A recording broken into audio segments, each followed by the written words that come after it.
Assalamualaikum warahmatullahi wabarakatuh. Perkenalkan, saya Tazkia Farha dengan NPM 231103159.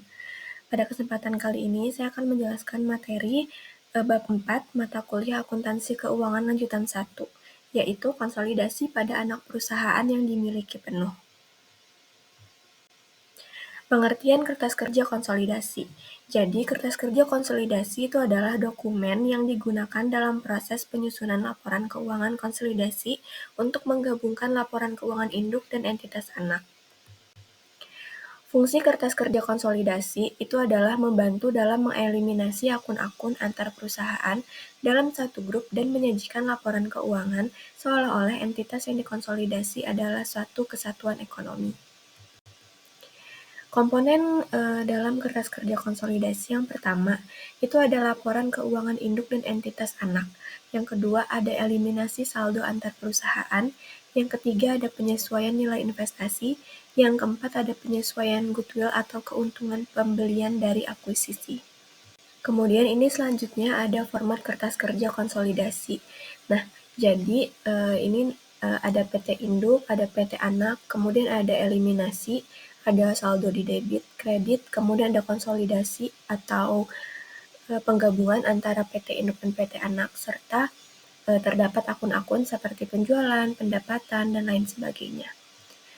Kemudian selanjutnya adalah langkah-langkah dalam menyusun laporan posisi keuangan setelah akuisisi.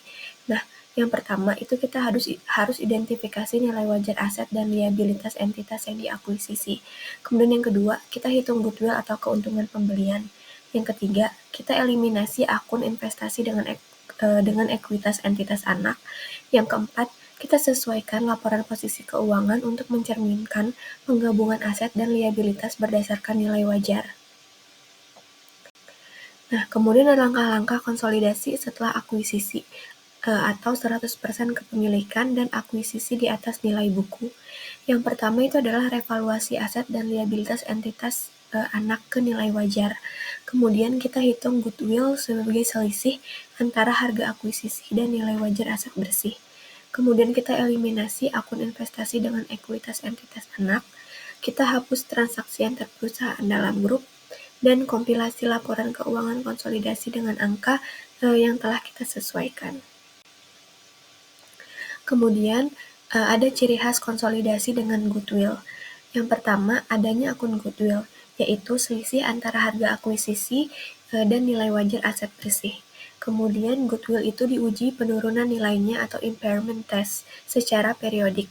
Kemudian goodwill tidak diamortisasi tetapi dilaporkan sebagai aset yang tidak berwujud. Jika terdapat penurunan nilai atau impairment test, harus dilakukan pencatatan rugi penurunan nilai atau impairment loss. Kemudian selanjutnya adalah utang dan piutang antar perusahaan. Nah, dalam konsolidasi, utang dan piutang antar perusahaan dalam satu grup itu harus dieliminasi, karena secara grup transaksi ini tidak menghasilkan kewajiban eksternal. Kemudian, eliminasi ini dilakukan agar laporan keuangan itu mencerminkan posisi keuangan dari perspektif ekonomi tunggal. Nah, kemudian ada contoh kasus. Jadi soalnya adalah PT Saiman itu membeli 100% saham biasa PT Farina pada tanggal 31 Desember tahun 2000 sekian, seharga 189 juta. Data dari laporan posisi keuangan kedua perusahaan pada tanggal akuisisi adalah sebagai berikut. Ada akun, ada PT Saiman dan juga PT Farina, bisa dilihat sendiri jumlah saldo-saldonya.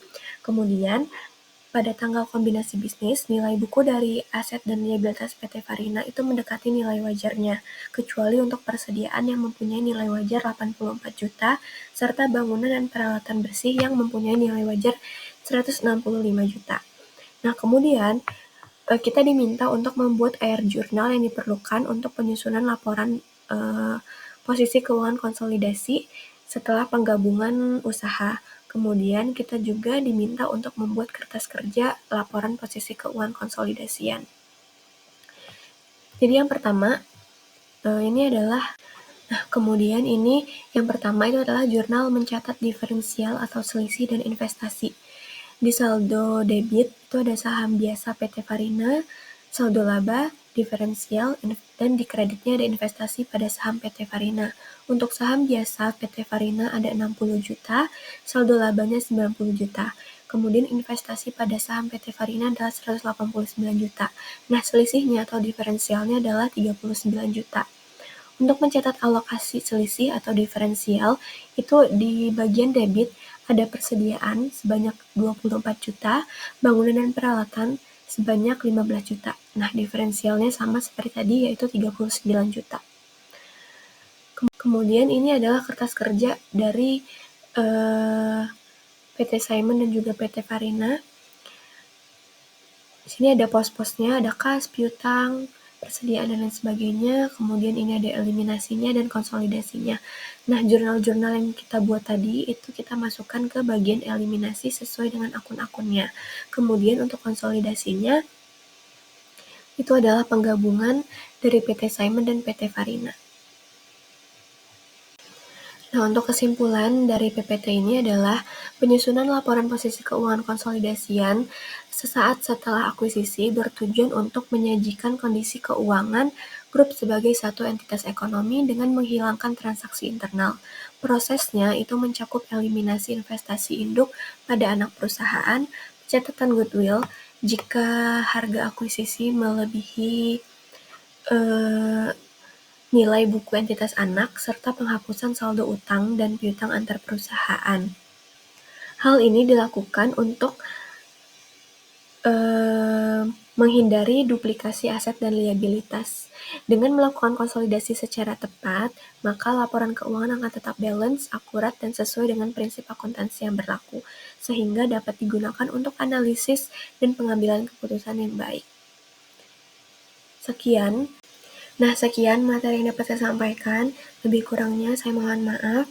Saya ucapkan terima kasih. Wassalamualaikum warahmatullahi wabarakatuh.